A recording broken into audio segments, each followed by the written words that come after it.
raccordement de la bâche de condensation côté CPCU.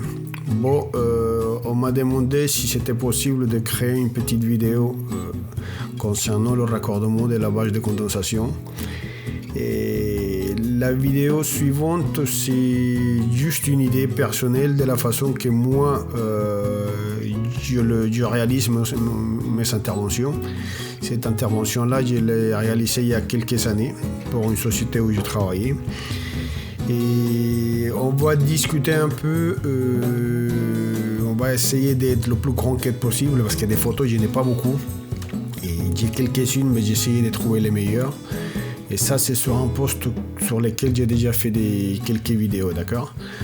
Bon, la bâche de condensation, c'est vrai qu'en ce moment, il y a beaucoup de demandes, il y a beaucoup de rénovations, il y a beaucoup de changements, il y a des bâches de condensation, il y a plusieurs modèles, il y a plusieurs matériaux. Aujourd'hui, il y a beaucoup de l'inox, on installe beaucoup de bâches en inox. Bon, il y a quand même pas mal de choses à dire. Mais là, on va regarder celui-là, qui est déjà complet, raccordé. Le réseau, je l'ai réalisé complètement de A à Z avec un collègue. Et de toute façon, je lui passe mon bonjour si jamais il voit la vidéo.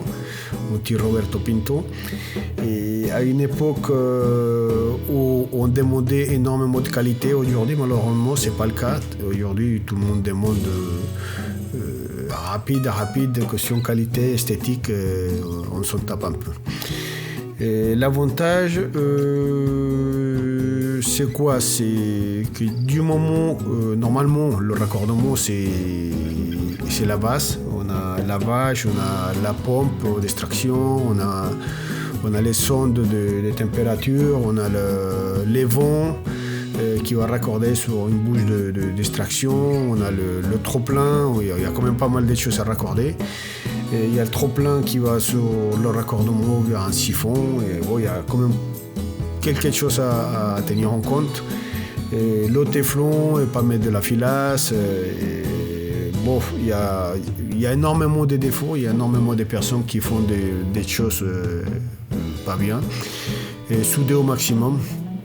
Il faut éviter tous les raccords filetés. Et après la pompe, de toute façon, on va se trouver sur des pièces, sur les clapets anti-retour et sur les vannes que forcément on est obligé à mettre du téflon, HP, de haute température. Acheté, pardon. Et du coup, le téflon et la graisse, on oublie. Il ne faut pas oublier que c'est un complément interdit, là on oublie. Et ce qui concerne le raccordement des pompes à l'extérieur, il faut toujours laisser des vannes avant clapet et après clapet pour bien tester que la clapet il fonctionne, pour bien tester que le fluide se fait bien, pour tester le delta P entre la clapet et après la pompe. La vanne d'isolement entre les deux pompes et la vache, il faut vraiment qu'elle soit vraiment accessible parce qu'il y a on voit énormément de choses sur l'antivibrative et la vache, on n'aimait pas. Et les gens ils raccordent les pompes directement à la vache sans antivibrative et ça c'est une vraie galère. Il faut mettre les antivibratives derrière et avant à cause de la vibration des pompes, obligatoire, ça il ne faut pas oublier. Et une question de raccordement, de tuyauterie, de dégagement et de raccordement sur le retour de condensat du CPCU. Et il faut que tout soit soudé. Et là, comme vous voyez, normalement, après, l'aspect, c'est vrai qu'il faut essayer de faire le plus compact possible et surtout que tout soit accessible. Voilà. Que tout soit soudé, on évite les raccords filetés, on met les raccords filetés, clapets et vannes, le reste on soude tout. Et surtout les sondes de température du trop-plein du condensat, il ne faut pas oublier parce qu'il vient sur un petit siphon. Il ne faut pas oublier le petit siphon sortant du trop-plein du condensat, du trop-plein du lavage. Et on fait un petit siphon, en bas du siphon on met la sonde sur la montée, là on fait le reste et on va se raccorder sur le bac ou sur le siphon au sol avec une vanne d'isolement, La vanne, il va permettre de la fermer et envoyer la condensation sur le réseau. Et quand le réseau il la reçoit plus, qu'il est condamné, bah là on envoie la totalité sur les égouts.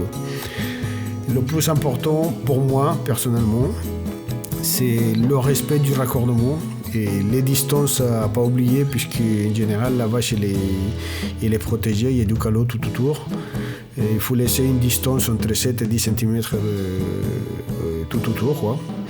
Et surtout, il ne faut pas oublier le bon raccordement en sortant de la bouteille HP Vapor partie basse, où on a une vanne en purge directe et une vanne avec un détendeur de pression. C'est la vanne qui est toujours ouverte, et du moment que la pression il monte, elle s'ouvre et il fait couler la condensation sur la vache. Et à ne pas toucher si vous n'avez pas les habilitations, à ne pas toucher si elle est en fonctionnement sous pression. Et il ne faut pas oublier que pour toucher le CPCU, il faut avoir des habilitations et il faut avoir un minimum d'expérience concernant tout ce qui est vapeur. N'oubliez pas que sur les soudures, on est obligé d'avoir des licences et on est obligé d'avoir quand même une expérience assez solide pour commencer à toucher la vapeur. D'accord ? Du coup, si vous vous trouvez à manipuler les vannes de condensation, sachant que le réseau est en pression, je vous conseille de ne pas y toucher, sauf si vous cherchez vraiment la mort. D'accord ? C'est si simple que ça. On n'intervient pas dans un réseau vapeur quand il est en pression si on ne sait vraiment pas ce qu'on fait, et surtout, il ne faut pas être tout seul du tout.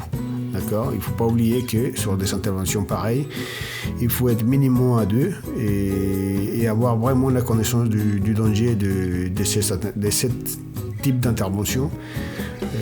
Mon conseil, il faut avoir mieux l'habilitation pour pouvoir intervenir sur des réseaux pareils. D'accord ?